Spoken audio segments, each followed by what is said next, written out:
Olá, irmãos em Cristo, eu me chamo Marina Morim e mais um dia estou com vocês para a leitura das Escrituras. Estamos no livro de Jó, daremos continuidade no capítulo 23, mas antes estaremos orando ao nosso Deus Criador. Oremos.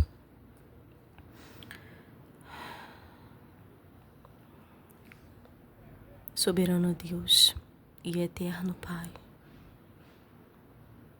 nos colocamos diante da Tua presença. Eu me coloco de novo na Sua presença, Pai. Mais uma vez, eu quero engrandecer o Seu nome. Eu quero engrandecer quem Tu és. Eu quero dizer, Senhor, que a minha vida é Tua e que tudo está em Tuas mãos. Todas as coisas contribuem para aqueles que amam a Deus.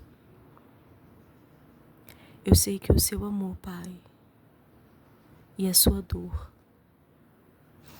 a morte em cruz do Seu Filho,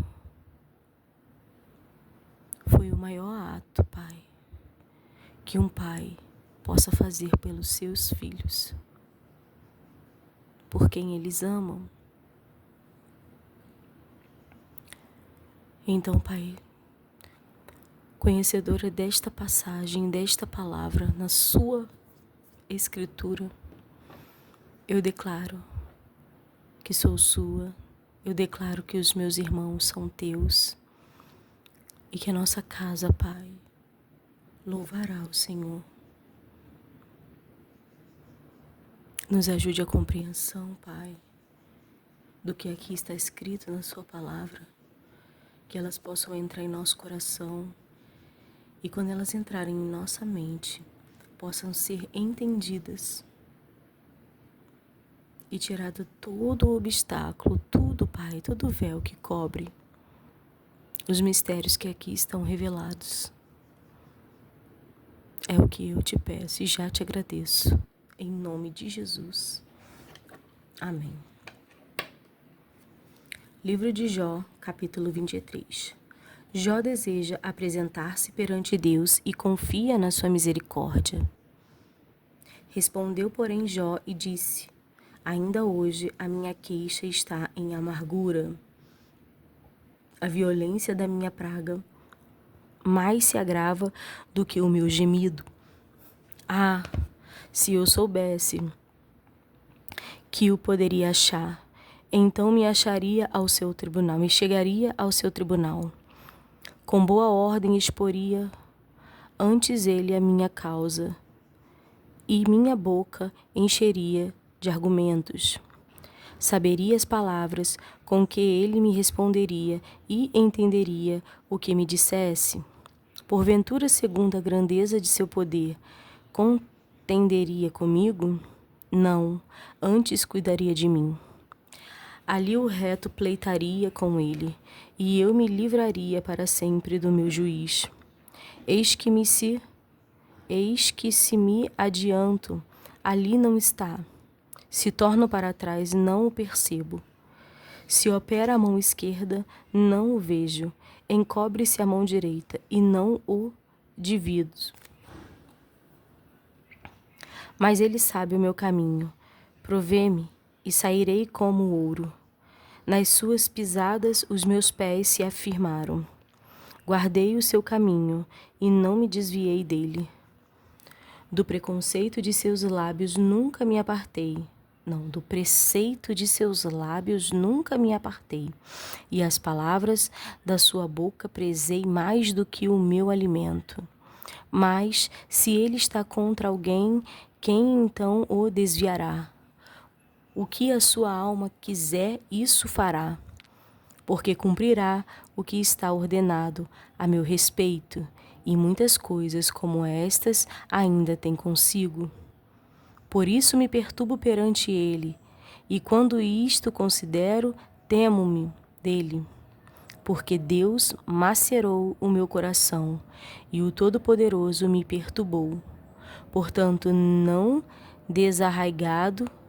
fui desarraigado antes das trevas, nem encobriu com a escuridão o meu rosto. Jó contesta que os ímpios muitas vezes fiquem sem castigo nesta vida, capítulo 24. Visto que do Todo-Poderoso se não encobriram os tempos, por que não veem os meus dias os que conhecem? Até os limites removem, roubam os rebanhos e os apacentam. Levam o jumento do órfão, tomam e empenhou o boi da viúva, desviam do caminho os necessitados, e os miseráveis da terra juntos se escondem. Eis que, como jumentos monteses no deserto, saem à sua obra, madrugando para a presa. O campo raso dá mantimento a eles e aos seus filhos. No campo cegam o seu pasto e vindimam a vinha do ímpio. Ao nu fazem passar a noite sem roupa, não tendo ele coberta contra o frio. Pelas correntes das montanhas são molhados, e não tendo refúgio, abraçam-se com as rochas. Ao órfãozinho arrancam do peito e aceitam o penhor do pobre. Fazem com que os nus vão sem vestido, e aos famintos tiram as espigas. Dentro dos seus muros fazem o azeite, pisam os lagares, e ainda têm sede. Desde as cidades gemem os homens, e a alma dos feridos clama, e contudo Deus lhe não imputa como loucura. Eles estão entre os que se opõem à luz, não conhecem os seus caminhos e não permanecem nas suas veredas. De madrugada se levanta o homicida, mata o pobre e necessitado, e de noite é como ladrão. Assim como os olhos do adúltero guardam o crepúsculo, dizendo: não me verá olho nenhum, e oculta o rosto. Nas trevas minam as casas que de dia assinalaram, não conhecem a luz, porque amanhã para todos eles é como sombra da morte. Porque, sendo conhecidos, sentem os pavores da sombra da morte. É ligeiro sobre a face das águas, maldita é a sua porção sobre a terra. Não volta pelo caminho das vinhas. A secura e o calor desfazem as águas da neve, assim desfará a sepultura aos que pecaram. A madre se aquecerá dele, os vermes o comerão gostosamente. Nunca mais haverá lembrança dele, e a iniquidade se quebrará como a árvore. Aflige a estéril que não dá luz, e a viúva não faz bem. Até aos poderosos arrasta com a sua força.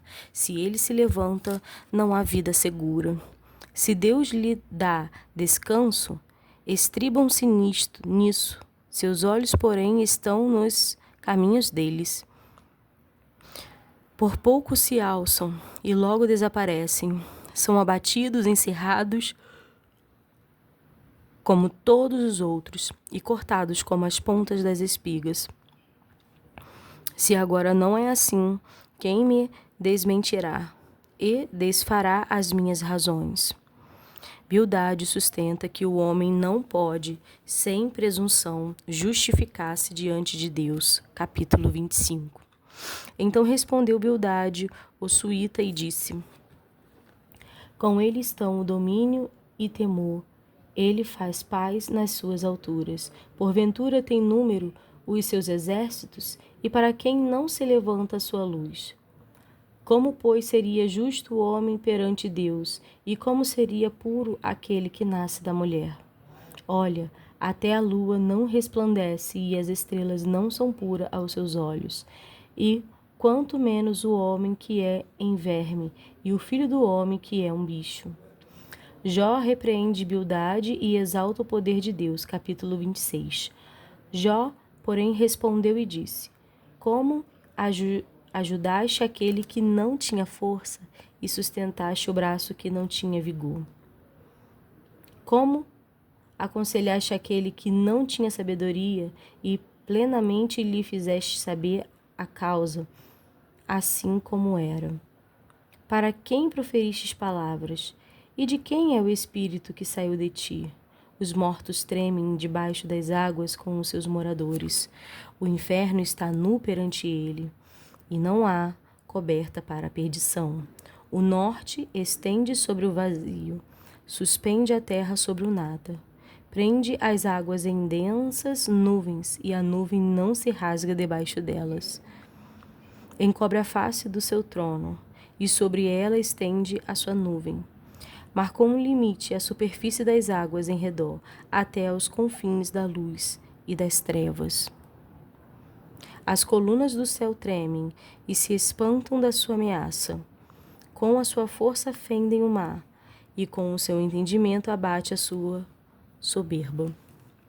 Pelo seu espírito ornou os céus, a sua mão formou a serpente enroscadiça.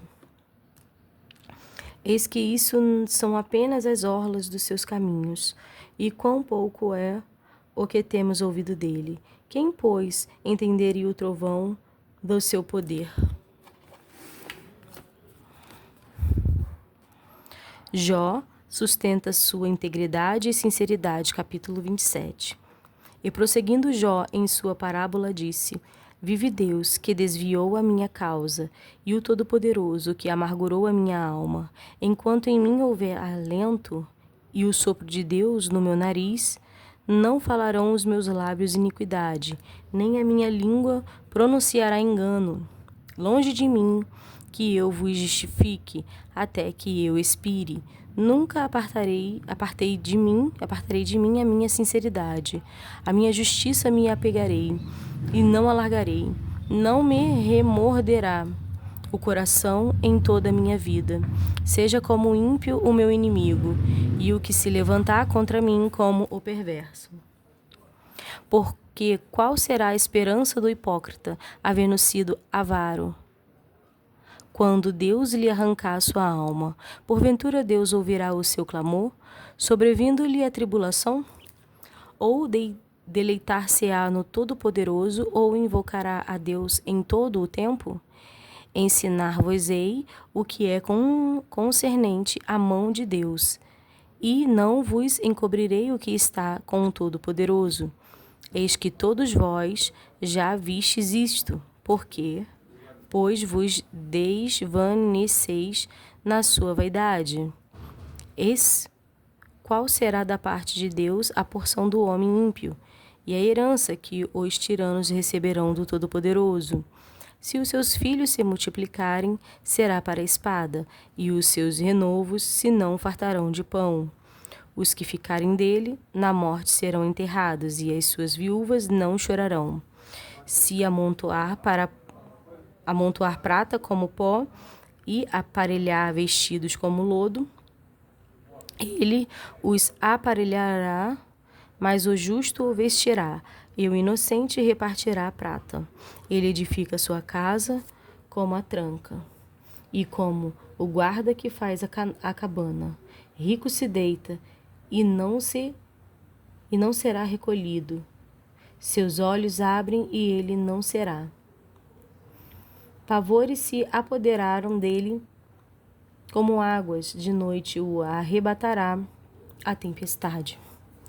O vento oriental o levará e ir-se-á, varrê-lo-á com ímpeto do seu lugar. E Deus lançará isto sobre ele, e não o poupará. Irá fugindo da sua mão. Cada um baterá contra ele as palmas das mãos, e do seu lugar o assobiará. O homem tem ciência das coisas da terra, mas a sabedoria é dom de Deus. Capítulo 28. Na verdade, há veios donde se extrai a prata, e para o ouro lugar em que o derretem. O ferro tira-se da terra, e da pedra se funde o metal. Ele pôs fim às trevas, e toda a extremidade ele esquadrinha. As pedras da escuridão e da sombra da morte. Transborda o ribeiro até o que junto dele habita, de maneira que se não pode passar a pé, então intervém o homem, e as águas se vão. A terra Donde procede o pão, embaixo é revolvida como por fogo. As suas pedras são o lugar da ferida, da safira, e tem pós de ouro. Essa vereda a ignora a ave de rapina, e não a viram os olhos da gralha. Nunca pisarão filhos de animais altivos, nem o feroz leão passou por ela. Ele estende a sua mão contra o rochedo e revolve os montes desde as suas raízes. Dos rochedos faz sair rios, e o seu olho descobre todas as coisas preciosas. Os rios tapa, e nem uma gota sai deles, e tira para a luz o que estava escondido.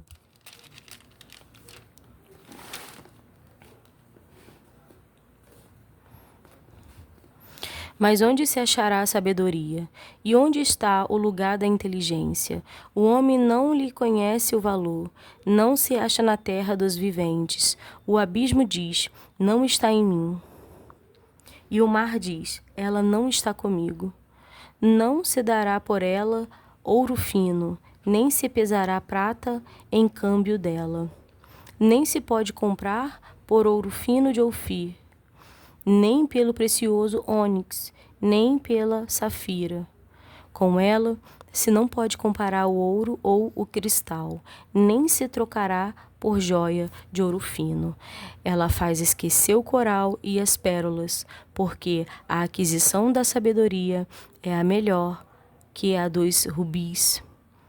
Não se lhe igualará o topázio da Etiópia, nem se pode comprar por ouro puro. Donde, pois, vem a sabedoria, e aonde está o lugar da inteligência? Porque está encoberta aos olhos de todo vivente e oculta às aves dos céus. A perdição e a morte dizem, ouvimos com os nossos ouvidos a sua fama. Deus entende o seu caminho, e ele sabe o seu lugar. Porque ele vê as extremidades da terra e vê tudo o que há debaixo dos céus. Quando deu peso ao vento e tomou a medida das águas. Quando prescreveu uma lei para a chuva e caminho para o relâmpago dos trovões. Então a viu e a manifestou, estabeleceu-a e também a esquadrinhou. Mas disse o homem, eis que o temor do Senhor é a sabedoria, e apartai-se do mal é a inteligência.